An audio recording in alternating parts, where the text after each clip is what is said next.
là où il y avait des camions sur le parking, chez Thierry Valentin, que nous retrouvons l'après-midi, à l'heure creuse, pour parler argent et aliments. Le menu, il a combien ici? 12,80. Alors comment vous faites? Avec la boisson. Comment on fait? C'est la fabrication. Une tarte aux pommes qui est faite maison va nous revenir à 20 centimes ou 15 centimes la part. Si vous l'achetez surgelé, elle va vous revenir à 50 centimes. Ouais. Un fromage de tête persillée, si vous l'achetez, c'est sûr que c'est facile à couper. Mais si vous le fabriquez, la tête de porc, ça coûte pas très cher. Une fois malaxé, le porc devient ici du pâté en croûte. Mais pas seulement. Nous fabriquons également le fromage de tête persillée. Nous fabriquons une terrine de porc à l'armagnac noisette. Nous faisons entre autres toutes nos rillettes. Nous fabriquons également notre saindoux avec des bardes de porc. Fabriquer maison, c'est donc une solution. Mais à une condition, que le restaurateur en vende beaucoup pour que rien ne lui reste sur les bras. Condition supplémentaire, aimer ses produits. Considérez par exemple que la fabrication des pâtes fraîches, c'est beau, comme une naissance. Comme un enfantement. Savoir rester à l'écoute, être inventif, comme quand Thierry alla un jour chez un concurrent. J'avais un ami qui tenait une pizzeria et quand j'allais manger avec mes enfants, ils prenaient une pizza et moi un tartare. Et ils finissaient jamais leur pizza. J'allais voir mon collègue pour qu'il réchauffe le morceau de pizza que mes enfants n'avaient pas mangé. Et je la finissais à la place du pain avec mon tartare. Et le mélange du goût a fait que je me suis dit, tiens, ça peut être une idée pour un jour. Ainsi donc, naquit la pizza tartare. Pour une pizza tartare réussie, prenez une pizza au fromage, ajoutez 3 petites pointes de mayonnaise, un peu de viande, un œuf,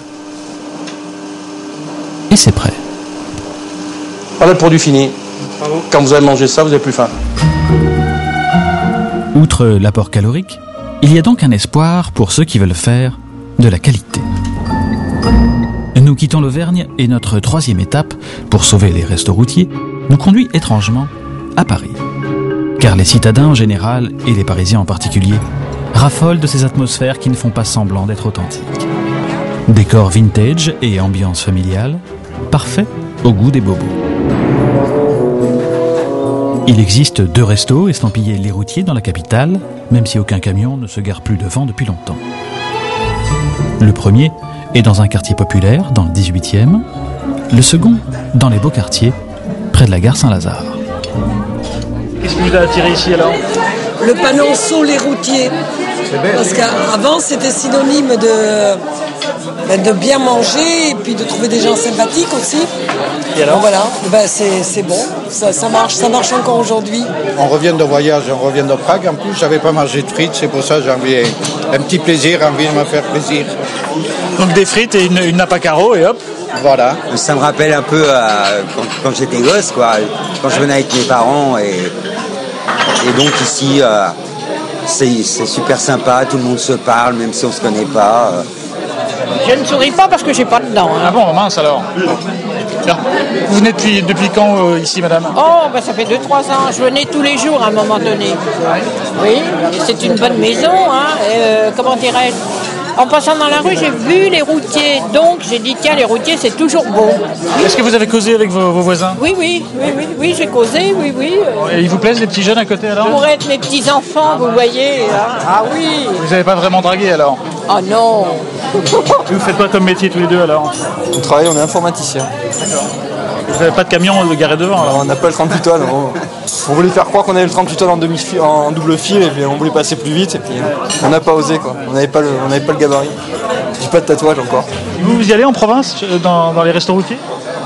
Petit oui, parce que j'ai mon père qui était routier. Ah ouais. Et donc petit, mais maintenant non. Puis un routier à Paris, il y en a pas tous les conneries. Hein. Ce macaron rouge et bleu que chacun connaît est un repère ambigu, car il est délivré par les responsables du journal Les Routiers qui font payer les restaurants qui veulent l'arborer. Il y a donc un lien financier entre celui qui recommande et celui qui est recommandé. Il existe par ailleurs de très bons établissements qui n'ont pas ce macaron. Bonjour Madame Grange. Thierry de Saulieu est le rédacteur en chef du journal Les Routiers. Et lui est avant tout un adorateur de ces endroits où il peut assouvir sa passion enfantine pour les hors-d'œuvre. Moi, je vais peut-être prendre quoi, un œuf mayonnaise, Vous avez toujours des sardines? Surtout, il est un défenseur infatigable de ces lieux marqués par la convivialité. C'est humain. Et on recherche de plus en plus l'humain, le contact humain ici. Vous êtes obligé d'avoir le contact humain.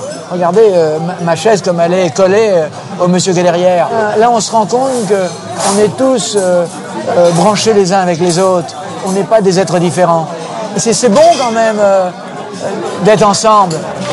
Revenez ici dans 3-4 jours, la patronne vous aura reconnu, la serveuse. Ah bah tiens, elle vous dira, ah bah je peux pas vous donner la même place que la semaine dernière.